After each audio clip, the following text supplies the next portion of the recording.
فرزند زہرا یہ حالات برے ہیں۔ کاشانۂ بصیرت ایک ایسا مکمل یوٹیوب چینل جس پر محروم بصارت کے لیے بالخصوص اور تمام افراد کے لیے بالعموم سینکڑوں کی تعداد میں اسلامی کتب دستیاب ہیں۔ لہذا گزارش ہے کہ آپ اپنی ذمہ داری نبھاتے ہوئے کاشانۂ بصیرت کو سبسکرائب کرنے کے ساتھ ساتھ بیل آئیکن کو پریس کیجیے تاکہ آپ علم کے حصول کے ساتھ ساتھ مذہب اہل بیت کی اشاعت میں بھی اہم کردار ادا کرتے رہیں۔ کاشانۂ بصیرت، کاشانۂ بصیرت، کاشانۂ بصیرت۔ فرزند زہرا یہ حالات برے ہیں۔ السلام علیکم ورحمۃ اللہ وبرکاتہ۔ سامعین، آپ سماعت فرما رہے ہیں کہکشان نیستی، جو کہ آیت اللہ سید علی قاضی طباطبائی سے متعلق ایک مستند داستان ہے، جو کہ تحریر کی ہے محمد ہادی اصفہانی صاحب نے۔ آج ہم آپ کے سامنے اس کی 34ویں اور آخری ریکارڈنگ پیش کر رہے ہیں۔ صفحہ نمبر 503۔ داستان بیان کریں گے سید محمد حسن قاضی اور سید کاظم قاضی۔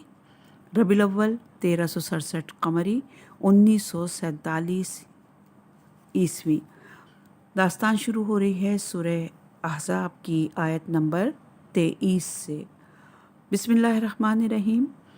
من المؤمنین رجال صدقوا ما عاهدوا الله علیہم فمنہم من قضى نحبه ومنہم من ينتظر وما بدلوا تبدیلا۔ آسمان اپنا آرام و سکون کھو چکا تھا اور اس نے ایک پراسرار بین الطلوعین کو جنم دیا تھا۔ بہمن ماہ میں سردیوں کے موسم کے اس سرد دن کا سورج گویا درست انداز میں طلوع نہیں ہونا چاہتا تھا۔ آسمان نے مختلف رنگ اپنا لیے تھے اور اس میں تاریکی چھا رہی تھی۔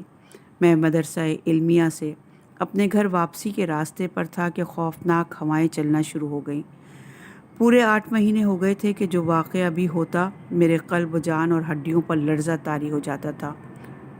اور والد کی بات کہ ہمارا وعدہ ربی ہے میری نگاہوں میں نقش ہو جاتا۔ میرے لیے یہ ماجرا مان لینا آسان نہیں تھا۔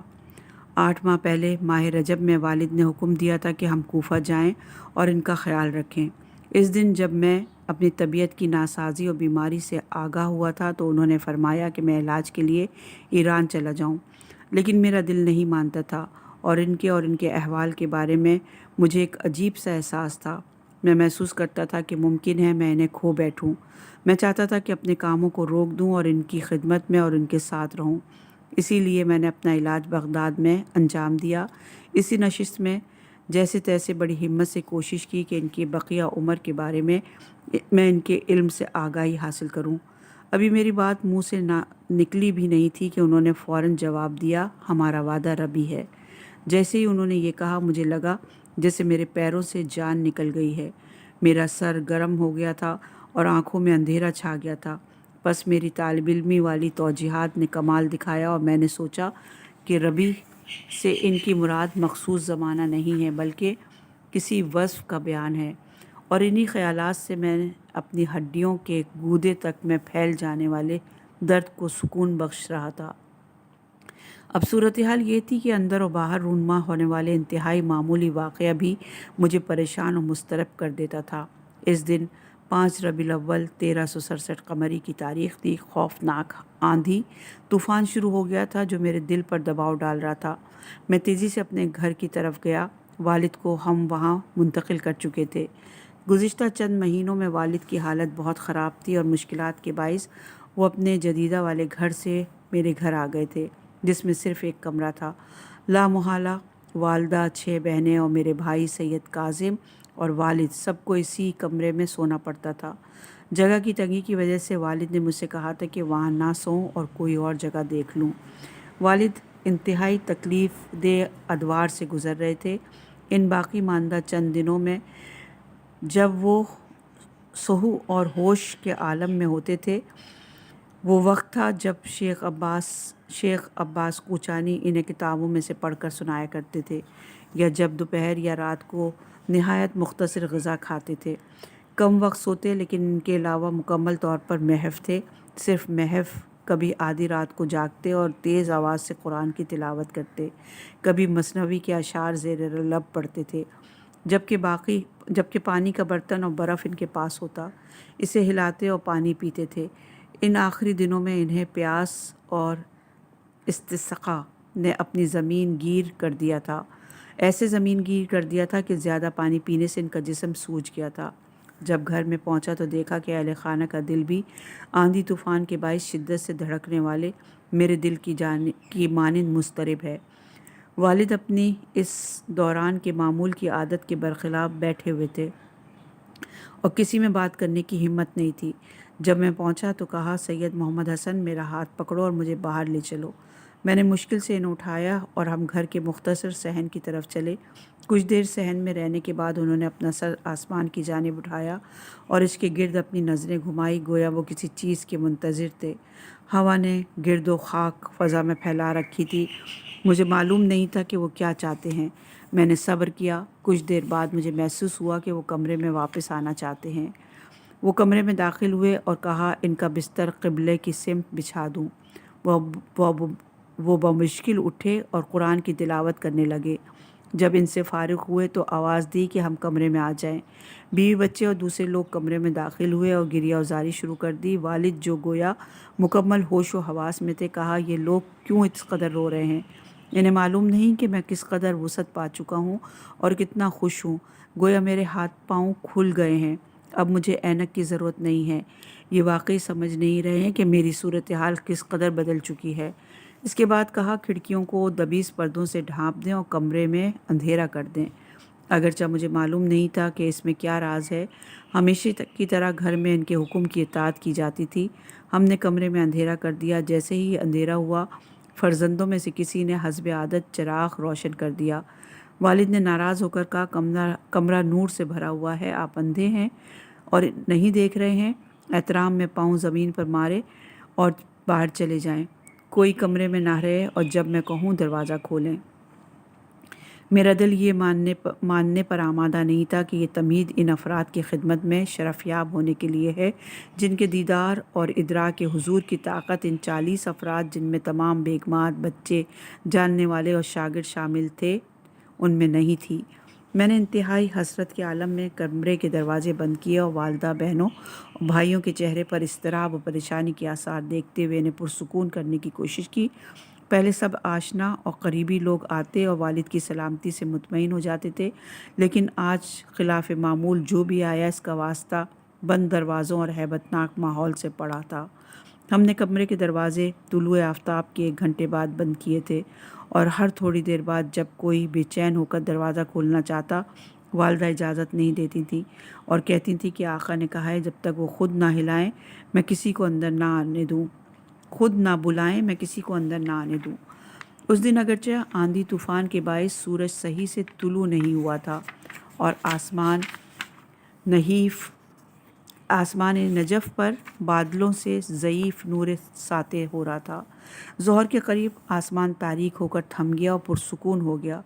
ہم گھنٹوں والد کا انتظار کرتے رہے۔ کمرے کے اندر سے آوازیں سنائی دے رہی تھیں، لیکن کسی کی بھی ہمت نہیں تھی کہ وہ اندر داخل ہو سکے۔ آخر کار ہم نے نماز مغرب کے بعد والد کی آواز سنی، جنہوں نے کمرے میں داخل ہونے کی اجازت دی۔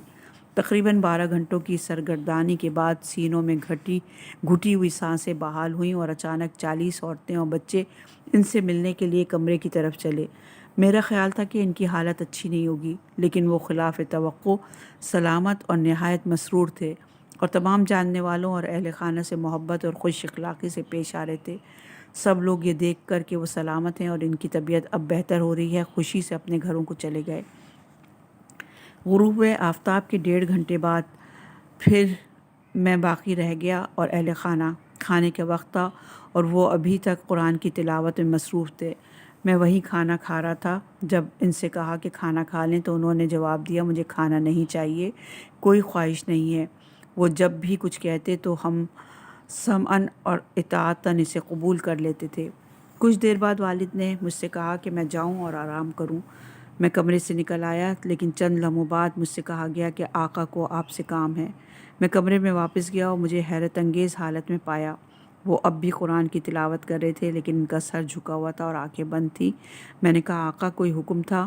فرمایا برائے مہربانی مجھے رو بقبلہ لٹا دو۔ ان اواخر ان بیماریوں کی وجہ سے ان کا جسم بھاری ہو گیا تھا اور ان میں سوجن تھی اور وہ خود سے حرکت نہیں کر پاتے تھے۔ لا محالہ بہنوں کے ساتھ مل کر انہیں رو بقبلہ قرار دیا۔ پھر فرمایا اب جاؤ۔ میں گھر سے نکل آیا۔ چند لمحوں ایک پوتا بھاگتا ہوا آیا اور کہا آقا کہہ رہے ہیں کہ سید محمد حسن سے کہو کہ آ جائے۔ میں اندر گیا اور کہا آقا حکم فرمائیے۔ انہوں نے کہا سید محمد حسن مجھے بٹھا دو، لیکن برائے مہربانی آہستہ سے، میرا سارا بدن دکھ رہا ہے۔ میں نے کہا چشم آقا، لیکن آپ کے بدن میں درد کیوں ہو رہا ہے؟ کم رمق مسکراہٹ کے ساتھ کہا مجھے معلوم نہیں کیوں درد ہو رہا ہے، خدا چاہتا ہے۔ وہ اس حالت میں کہ غرق و محو تھا۔ اپنی توحیدی توجہ کے باوجود ان کی ہمیشہ کی شوخ طبعی میں کمی نہیں ہوئی تھی۔ دراصل یہ ان کی خصوصیت تھی کہ کوئی شخص یا چیز انہیں سرور و فنا سے نکال نہیں سکتے تھے۔ میں نے دوبارہ انہیں آغوش میں لیا اور انہوں نے اسی وقت زیر لب سورہ زلزلال کی تلاوت شروع کر دی۔ جب میں آہستہ سے ان کی جگہ بدل رہا تھا تو انہوں نے سورہ نصر کی بھی تلاوت کی اور سورہ فاتحہ کو آخر تک زیر لب پڑھا۔ میری حالت عجیب ہو رہی تھی۔ جب وہ اپنے مبارک ہونٹ میرے کان کے نزدیک لائے تو شہادتین پڑھنا شروع کی۔ ایک مرتبہ پھر مجھ پر لرزہ طاری ہو گیا۔ میں نے خوف و پریشانی سے کہا پدر جان میں ہراساں اور مضطرب ہوں۔ انہوں نے جواب دیا ہراساں اور پریشان نہ ہو اور جاؤ آرام کرو۔ میں نے کہا کیا آپ اسی طرح بیٹھے ہوئے آرام سے ہیں؟ فرمایا برائے مہربانی مجھے اسی طرح رو بقبلہ لٹا دو۔ اسی وقت میرے بھائی سید کاظم اندر آئے اور ہم نے مل کر والد کو دوبارہ لٹا دیا۔ والد نے مجھ سے کہا میں جاؤں اور سید کاظم سے کہا کہ گھر کے دروازے بند کر دیں۔ جب والد نے مجھ سے کہا تھا کہ ہراساں اور پریشان نہ ہو، اس کے بعد سے میرا دل پرسکون ہو گیا تھا اور میں اطمینان سے گھر چلا آیا۔ اس کے بعد سید کاظم تھے جنہوں نے واقعہ بیان کیا۔ انہوں نے 1-2 گھنٹے بعد قرآن کی تلاوت شروع کی۔ اس کے بعد صبح کی اذان سے 2 گھنٹے پہلے انہوں نے 4 مرتبہ اشاروں سے مجھے سمجھایا کہ انہیں بٹھا دوں۔ ان کے احوال پر تجسس نے مجھے مجبور کیا کہ پوچھوں آقا آپ اس قدر بیتاب کیوں ہیں؟ سوتے ہیں، بیٹھ جاتے ہیں، اتنا زیادہ قرآن پڑھ رہے ہیں۔ ان کے ہونٹوں پر ملھی اور شیریں مسکراہٹ آ گئی اور وہ اپنے سینے کی طرف اشارہ کر کے کہا یہ جانا چاہتا ہے۔ مجھے اس کی بات سمجھ میں نہیں آئی اور یہ نہیں سمجھ سکا کہ یہ آخری لمحات ہیں جب ان کی روح شکستہ اور رنجیدہ بدن کی مہمان ہے۔ میں نے سنی انسنی کر دی اور چونکہ ان کی حالت معمول کے مطابق تھی اور ان میں تھکن کے آثار کم تھے، میں ایک کونے میں منتظر بیٹھ کر انہیں دیکھتا رہا تاکہ وہ اشارہ کریں اور میں ان کے حکم کی تعمیل کروں۔ تقریباً اذان صبح کا وقت تھا کہ انہوں نے کچھ پانی مانگا۔ پورا پیالہ پانی پیا اور کہا سید کاظم میں مر رہا ہوں، خانم اور بچوں کو نہیں بلاؤ اور صبح تک میرے سرانے قرآن کی تلاوت کرو۔ میں نے یہ تلخ الفاظ سنے لیکن کسی ایسے کی مانند جس کے فہم پر تصرف کر دیا گیا ہو۔ بے پدر ہونے کے کمر شکن درد کے بارے میں کچھ نہیں سمجھ سکا۔ میں ان کے پاس بیٹھا اور ان کے آسمانی چہرے کو دیکھتا رہا۔ عمر بھر کی مجاہدت، صبر، کوشش اور حقیقت جوئی ان کی شفاف پتلیوں سے جگمگا رہی تھی۔ کچھ دیر بعد والد نے کہا سید کاظم میں پرسکون ہو رہا ہوں۔ یہ سکون میرے پیروں کی جانب سے شروع ہوا ہے اور میرے سر تک حرکت کر رہا ہے۔ انہوں نے حیرت اور ناقابل یقین طور پر مجھ سے کہا میں ان کی مبارک صورت پر کسی چیز سے ڈھانپ دوں؟ میں نے یہ سمجھے بغیر کہ کیا ہو رہا ہے ان کا چہرہ ڈھانپ دیا اور ان کے پاس قرآن کی تلاوت شروع کر دی۔ چند لمحوں بعد میں نے دیکھا کہ وہ حرکت نہیں کر رہے ہیں۔ کپڑا ہٹایا تو ان کی صورت کو چمکتے سورج کی طرح نور میں غرق پایا۔ پہلے میں سمجھا کہ وہ سو رہے ہیں، لیکن اس نور کی شدت نے مجھے حیرت اور الجھن میں مبتلا کر دیا تھا۔ میں بے اختیار اٹھا اور چہرے کی اس جگمگاہٹ جس نے مجھے اپنا اسیر بنا لیا تھا اس کے بارے میں دریافت کرنے والدہ کے پاس گیا۔ والدہ مضطرب اور ہراساں جاگیں اور تیزی سے ان کے سرانے پہنچی اور والد کے دل اور ان کی نبض پر ہاتھ رکھا۔ یہ وہ لمحہ تھا جب ان کے چہرے کی جگمگاہٹ کا انعکاس میں نے والدہ کے آنسوؤں میں دیکھا جو ان کے پاک اور طاہر بدن پر گر رہے تھے، اور میں ان کی جانب سے کیے گئے تصرف سے نکل آیا اور سمجھ گیا کہ نجف اشرف سے جوہر توحید، معرفت اور عرفان آسمان ولاہوت کی سمت پرواز کر گیا ہے۔ سلام ہو اس قصیدے پر جس کا قافیہ تمہارے بعد گم ہو گیا۔ صفحہ نمبر ہے 509۔ داستان ہے الحب موت صغیر، ربیع الاول 1367 قمری 1947 عیسوی۔ داستان شروع ہو رہی ہے سورہ انفطار کی آیت نمبر 2 سے۔ بسم اللہ الرحمن الرحیم۔ وَإِذَا الْكَوَاكِبُ انتثرت۔ اس صبح سید ابو القاسم خوئی اپنے وجود کی گہرائی میں ایک عجیب سی گونج محسوس کر رہے تھے، ایک آسمانی کشش جو گویا زمین سے ایک عظیم جوہر لے جانا چاہتی تھی۔ اس سحر کی ناقابل فراموش خوشبو انہیں بستر سے نکال لائی اور خاموشی سے کمرے سے باہر نکلے اور گھر کا بیرونی دروازہ کھولا۔ بہمن ماہ کی سردیوں کی چبھن ان کے چہرے پر کوڑے برسا رہی تھی۔ ایک تلخ سکوت جو تنہائی اور فراق کی موسیقی گنگنا رہا تھا اور ان کی ہستی میں بکھرنے والی واحد آواز تھا۔ گہری سانس کے ساتھ ان کی آہ گرم نے انہیں ان کے وجود کے پوشیدہ ترین زاویوں سے باہر نکال دیا۔ اپنی سیاہ آنکھیں صحن میں موجود حوض پر جمائیں۔ پانی میں پڑنے والا چاند کا عکس اس زخم پر مرہم رکھ رہا تھا۔ اس کا سرچشمہ وہ نہیں جانتے تھے کہ کہاں ہے۔ جلدی سے اپنی گھسی ہوئی چپلیں پہنی۔ صحن کے کونے میں موجود واحد کھجور کے درخت کے پتے خوفناک ہوا سے لرز رہے تھے۔ وضو کے لیے آستینیں اوپر کیں تاکہ اپنے شبانہ وعدے کے لیے آمادہ ہو سکیں، لیکن اچانک متوجہ ہوئے کہ حوض کا پانی متلاطم ہو گیا ہے۔ آسمان پر موجود چند ستاروں کے عکس حرکت میں آ گئے۔ ستاروں کی ترکیب اور آدھے چاند نے انہیں ایک آشنا مرد کی یاد دلا دی۔ اپنے خیالات اور طبیعت کے اس ہنرمندانہ صورت گری کے ملاپ کا نتیجہ ان کے لیے شیریں اور لذت بخش تھا۔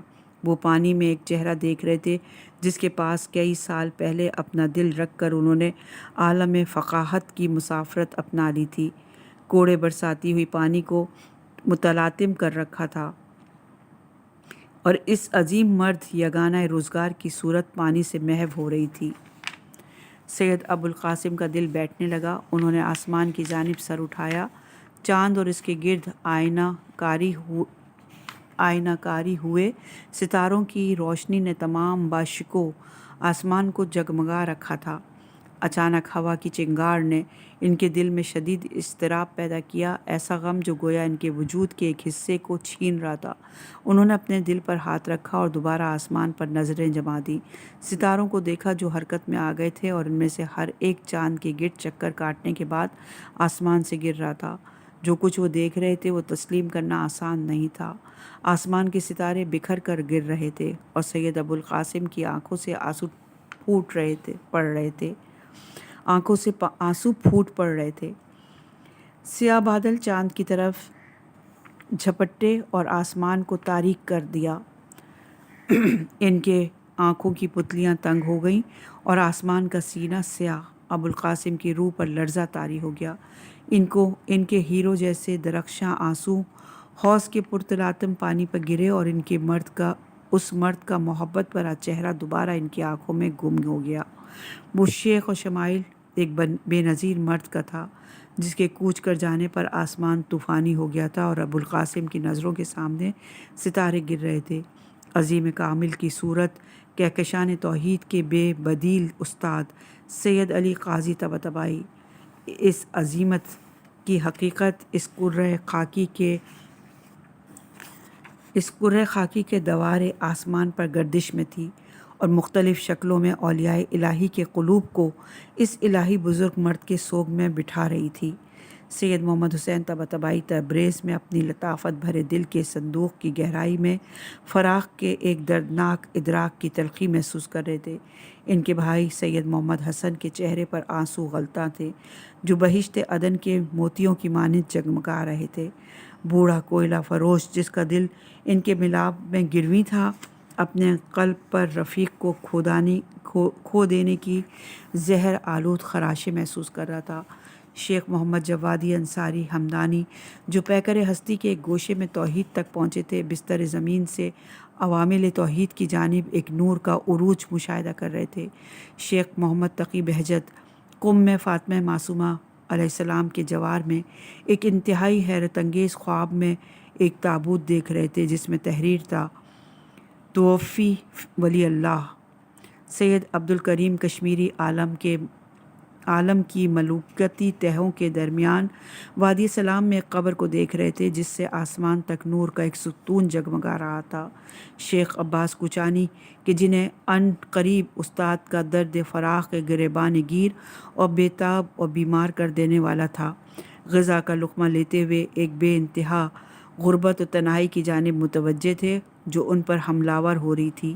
سید علی قاضی کے چھوٹے بھائی سید احمد جو کہ ایک پیر مرد عارف اور الہی ہو چکے تھے، اوتاد الہی میں سے ایک اوتد کو کھو دینے کی بنا پر روح حقیقت کے رنج کے شاہد تھے۔ قاسم جو اب فاسق نہیں تھا وہ اور اپنے دل میں غیرت و محبت کا ایک خاموش آتش فشاں تھا، اپنی جان سے پگھلا دینے والا لاوا نگلتے دیکھ رہا تھا۔ اور سید یحییٰ سجادی تہران کے معروف علماء میں سے ایک جنہوں نے اس دن تک قاضی کا نام نہیں سنا تھا، سید و سالار شہیدہ کی زیارت کے لیے کربلائے محلہ پہنچے تھے۔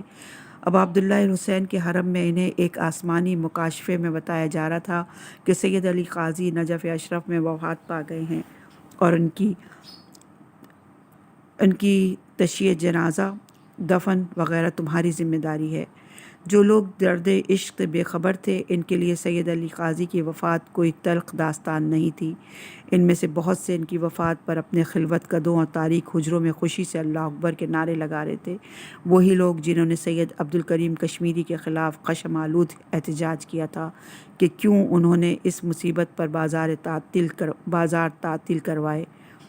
تعطیل کروائے اور ایک افلاکی بزرگ مرد کی تعظیم کی جسے وہ لوگ ایک صوفی سمجھتے تھے جو جہنم رسید ہوا۔ لیکن جو لوگ راہ توحید ولایت طے کرنے کے پیاسے تھے ان کے لیے ان کی وفات کی خبر ناقابل تلافی اور غم و اندھوں کا باعث بنی ہوئی تھی۔ اگلے دن سید یحییٰ سجادی جو نہ قاضی کو پہچانتے تھے اور نہ ان کے شاگردوں کو اور نہ ہی انہی کے گھر کو، اس اشارے کی بنیاد پر جو انہیں سید الشہداء کے حرم میں کیا گیا تھا پوچھتے ہوئے سید علی قاضی کے گھر تک پہنچے۔ انہوں نے سید محمد حسن اور قاضی کے دوسرے فرزندوں کو گھر کے سامنے کفن و دفن کی تیاری میں مصروف آیا۔ انہوں نے تمام امور کی کفالت سنبھالی اور نجف کی رسومات سے آشنائی نہ ہونے کے باوجود تمام کاموں کو رسومات کے مطابق بہترین صورت میں انجام دیا، گویا ایک دست غیب نے سب کچھ ان کے لیے پہلے سے مہیا کر دیا تھا۔ جب قاضی کے جسم کو غسل دیا جا رہا تھا تو ان کا نورانی چہرہ اور لبوں پر نقش مسکراہٹ سب کے دلوں کو مسحور کر رہے تھے۔ شروع میں سب سمجھ رہے تھے کہ سید یحییٰ دفن کے لیے انہیں حرم لے جانا چاہتے ہیں، لیکن امیر المومنین علیہ السلام کی ذریعے مطہر کا طواف کرنے کے بعد سید نے دستور دیا کہ ان کے بدن کو جو بہترین تابوت میں کپڑے میں لپٹا ہوا تھا جس پر قرآنی آیات لکھی ہوئی تھیں اور نجف میں کمیاب تھا، وادی سلام میں سید حسین قاضی سید علی کے والد کے مقبرے کے پاس لے جائیں، وہ مقام جسے سید محمد حسن نے بارہا دیکھا تھا کہ اس کی خاک کو ان کے والد تکیے کی صورت جمع کر کے اس پر سویا کرتے تھے۔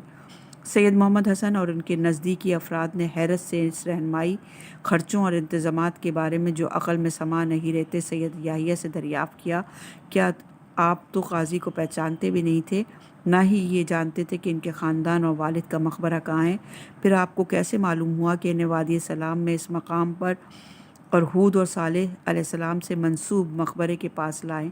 سید یحییٰ نے مضبوط لہجے میں انہیں جواب دیا، یہاں تک کہ ماجرے کو ایک لمحے میں مجھے دکھایا گیا تھا۔ ہاں، خداوند علی الاعلیٰ اپنے غیبی مقامات میں ایسے ملازم رکھتا ہے جنہیں وقت پڑنے پر اپنے اولیاء کی خدمت پر مامور کر دیتا ہے۔ قاضی کے شاگردوں اور نزدیکی افراد کو بظاہر ان سے دور کر دیا گیا تھا، لیکن وہ اپنی زندگی کے آخری سالوں میں شاگردوں کا ایک وسیع حلقہ رکھتے تھے جو ان لوگوں کی دسترس سے دور تھا جو گھر پر پتھر مارتے صوفی کہتے اور ان سے رابطہ منقطع کرنا چاہتے تھے۔ ان کے شاگرد کہکشاں کے ستاروں کی مانند خوفناک و تاریک سیاہ گڑھوں سے نکل کر ایک دوسرے افق پر دنیاوی زندگی کی برتر تہوں میں ان سے منسلک تھے۔ تاریخ کے حافظے نے ثابت کیا کہ جب بھی کوئی برحق علی ظہور کرے، بہت سے لوگ اس سے حسد میں خود کو اپنی خود پسندی کی تاریخ قفس میں سولی چڑھا دیتے ہیں۔ سید علی قاضی طباطبائی کے بدن کو وادی اسلام میں ان کا چہرہ روبہ قبلہ کر کے مولائے محدثین علی ابن ابی طالب علیہ السلام کے حرم مطہر کے برابر خاک میں امام اصغر علیہ السلام کے مقام سے نزدیک لٹا دیا گیا، لیکن ان کی لاہوتی جبلت اور شناخت عالم کے 7 طبقوں میں موجود تھی۔ وہ کسی کے بس میں نہیں تھا کہ وہ انہیں ان چوٹیوں سے نیچے کھینچ سکے جنہیں انہوں نے اپنی 81 سالہ زندگی میں سر کیا تھا۔ ان کے مزار پر مصیبت اور اندھوں سے زانو زمین پر گڑ گئے اور دل ٹوٹ گئے۔ سید محمد حسن اپنے والد کے مزار پر سوگ میں بیٹھ گئے اور ان کے وجود کے ہزاروں بے قرار سمندروں کو دیکھتے رہے۔ وہ تلخ دن، غم و اندھوں اور آنسو، فریادیں اور حرم مطہر کے گلدستوں سے بلند ہونے والی مؤذنوں کی آوازیں جو اس عظیم آیت الہی کی وفات کی خبر دے رہے تھے۔ جب کوئی عالم وفات پاتا ہے تو اسلام میں ایسا خلا پیدا ہو جاتا ہے جو قیامت تک پر نہیں ہو سکتا۔ یہ وہ صدا تھی جس نے سید یحییٰ کے حکم سے بارہا امیر المومنین علیہ السلام کے حرم سے اہل نجف کے دلوں کو لرزایا، اور ہمیشہ سے ایسا رہا ہے کہ عشق اپنی گہرائیوں سے آگاہ نہیں مگر روز جدائی آ جانے تک۔ صفحہ نمبر ہے 514۔ داستان ہے وادی سلام، 1441 قمری 2020 عیسوی۔ داستان شروع ہو رہی ہے سورہ نمل کی آیت نمبر 30 سے۔ بسم اللہ الرحمن الرحیم۔ اِنَّهُ مِنَ سُلَیمَانَ وَإِنَّهُ بسم اللہ الرحمن الرحیم۔ سید محمد حسن الہی نے قاضی کی وفات کے کئی سال بعد خاکی افراز سے ماورا اپنے ادراکی رابطے کے دوران ان سے پوچھا، جس قالین پر حضرت سلیمان علیہ السلام بیٹھ کر عالم سے مشرق و مغرب میں سفر کرتے تھے، کیا وہ مادی تھا اور بشری ہاتھوں سے جنم لینے والے اسباب سے بنایا گیا تھا، یا وہ الہی ایجادات میں سے تھا، اور اس میں کس قسم کے ظاہری اسباب کا عمل دخل نہیں تھا؟ قاضی نے جواب میں کہا، فی الحال کوئی چیز سمجھ میں نہیں آتی، لیکن حضرت سلیمان علیہ السلام کے زمانے کی موجودات میں سے ایک جس کے ذمے بعض امور تھے اب بھی زندہ ہے، میں اس سے پوچھتا ہوں۔ حیرت انگیز شہودی منازل پر مشتمل ہستی کے اس مقام سے قاضی روانہ ہوئے۔ کچھ چلے تھے کہ ایک پہاڑ نظر آیا۔ جب وہ پہاڑ کے دامن میں پہنچے تو اس کے بیچ ایک ہیولہ دیکھا جو انسان جیسا تھا۔ دونوں کے درمیان کچھ نامانوس زبان میں گفتگو ہوئی جسے سمجھنا ہر ایک کے بس میں نہیں تھا۔ جب گفتگو ختم ہوئی تو قاضی نے کہا، وہ کہتا ہے کہ حضرت سلیمان علیہ السلام کا قالین الہی ایجادات میں سے تھا اور اس میں کسی قسم کے ظاہری اسباب کا کوئی عمل دخل نہیں تھا۔ جی ہاں، شکست زمان وہی سفر ہے جو نفس کو انسان کے خود ساختہ پس و پیش حصار سے ثابت حقائق میں منتقل کرتا ہے۔ اس سے فرق نہیں پڑتا کہ کہاں اور کب سے آپ سفر کی فکر میں ہوں۔ جب سرزمین وجود کی جبلتیں ولایت کے زلزلوں سے ٹوٹ پھوٹ جائیں تو زمانہ بھی اپنا دامن صفحہ ادراک سے سمیٹ لے گا۔ نہ صرف زمانے کا زندان بلکہ مکان کے آہنی پنجرے بھی تمہارے سامنے آب رواں کی مانند نرم و جاری ہو جائیں گے۔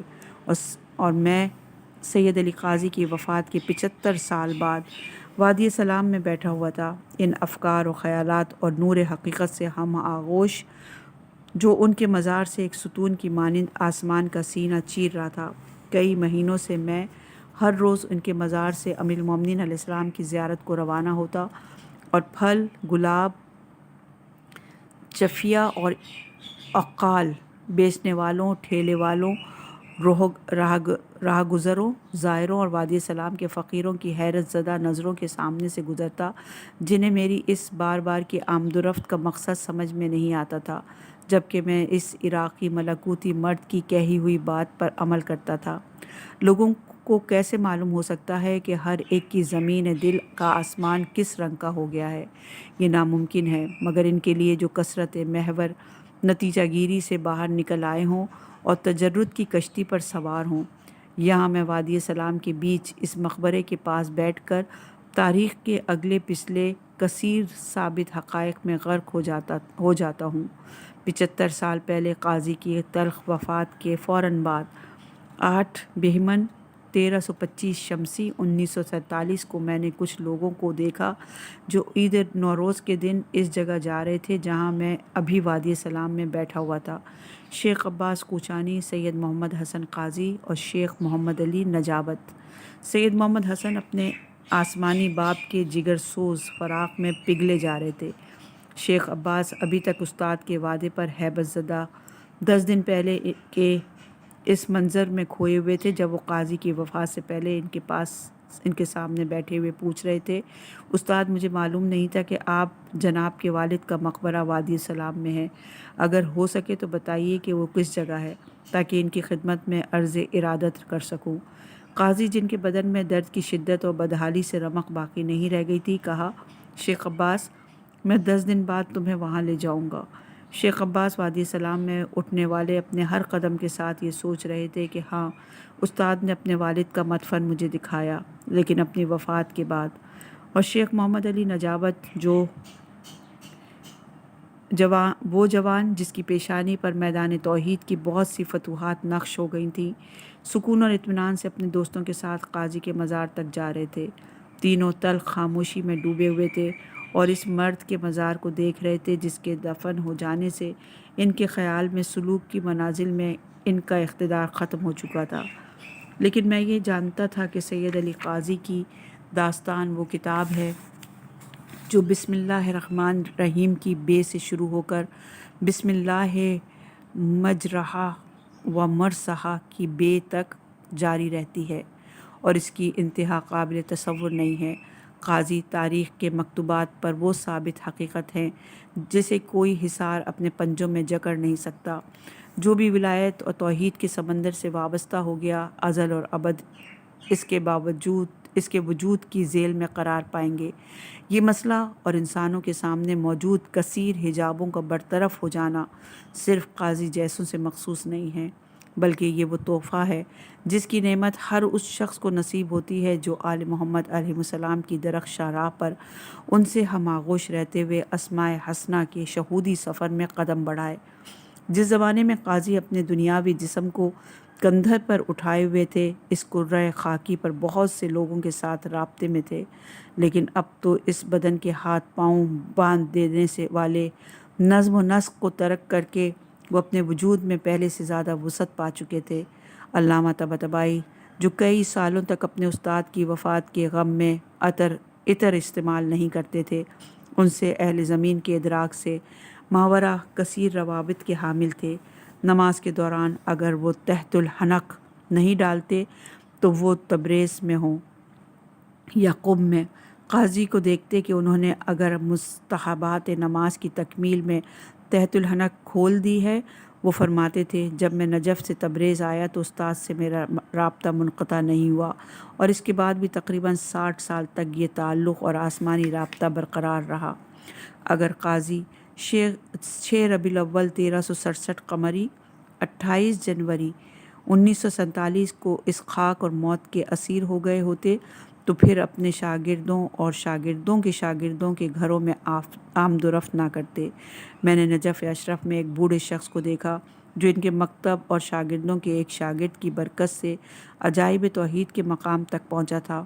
وہ کتنے ہی شب و روز اپنے کمرے میں بیٹھ کر ان سے باتیں کرتا، جبکہ قاضی کی وفات کو بھی کئی سال گزر چکے تھے، لیکن وہ تینوں جان لیوا درد کے ساتھ استاد کے مزار پر نظریں جمائے ہوئے تھے، اور شیخ محمد علی نے، جن کا سینہ غم سے تنگ ہو گیا تھا، قبر کی جانب اپنا رخ کیا اور یقین کے ساتھ کہ قاضی ان کی بات سنیں گے کہا، سید آقا، آج آپ کی وفات کے بعد کی پہلی عید ہے اور ہم سب دوست آپ کی خدمت میں حاضر ہوئے ہیں تاکہ آپ سے عیدی لیں۔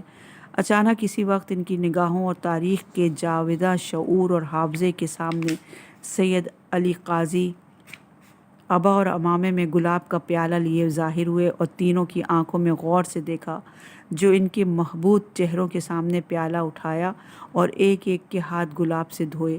اس کے بعد علم ابدیت کی مسکراہٹوں کے ساتھ مسکراہٹ ان کے لبوں پر آئی اور کہا، دنیا کی زندگی میں میری برزخ فخر ہے اور میں نے خدا سے چاہا کہ اس عالم میں جہاں میں ہوں، برزخ میں میرا جسم میرے اختیار میں رہے۔ یہ وہی راز تھا جس کو تمام بہت سو نے سید علی قاضی کی وفات کے بعد کشف کیا اور انہوں نے بھی جو ان کی اس بات سے بے خبر تھے کہ انہیں دیکھتے ہیں اور ان سے باتیں کرتے ہیں۔ وہ آتے ہیں، بیٹھتے ہیں، مصافحہ کرتے ہیں اور رہنمائی کرتے ہیں۔ میں بھول نہیں سکتا ہوں کہ میں نے بہت سے عربوں کو دیکھا ہے جن کے پاس ان کی وفات کے تقریباً 50 سال بعد اس علاقے یا نجف و کربلا کے گھروں سے متعلق سنانے کے لیے دلچسپ واقعات تھے جنہیں ضرور ایک اور کتاب کی شکل دے دینی چاہیے۔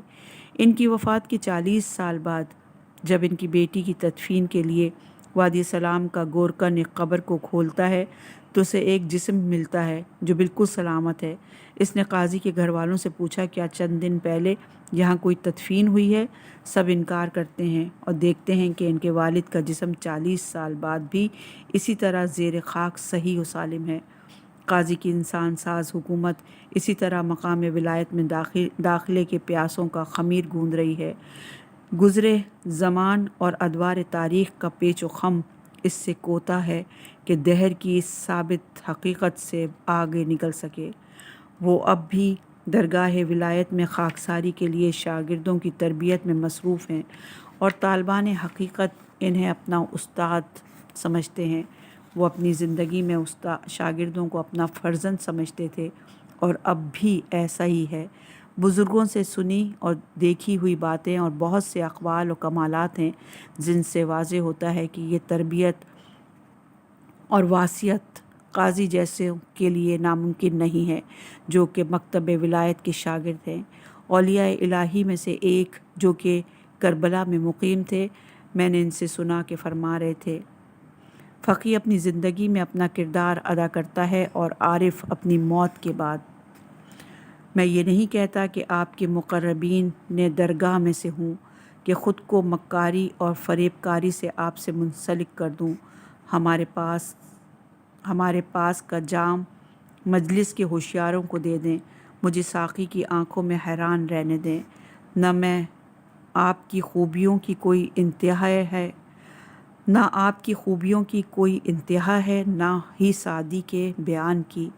پیاسا آتش سے مر جائے گا اور دریا اب بھی باقی ہے۔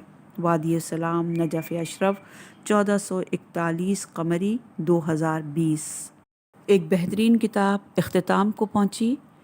پروردگار کے شکر گزار ہیں اور امام المتقین علی بن ابی طالب علیہ السلام اور دیگر ائمہ کے سے ملتمس ہیں کہ ہمیں بار بار توفیق دے کہ ہم اس طرح کی خدمت کریں اور یہ تمام چیزیں ہمارے لیے توشہ آخرت بن جائیں۔ آمین الہی آمین۔ اور ہماری اس خدمت کو ہمارے مرحومین کے لیے بھی توشہ آخرت قرار دے۔ آمین الہی آمین۔ السلام علیکم ورحمۃ اللہ وبرکاتہ۔ التماس دعا۔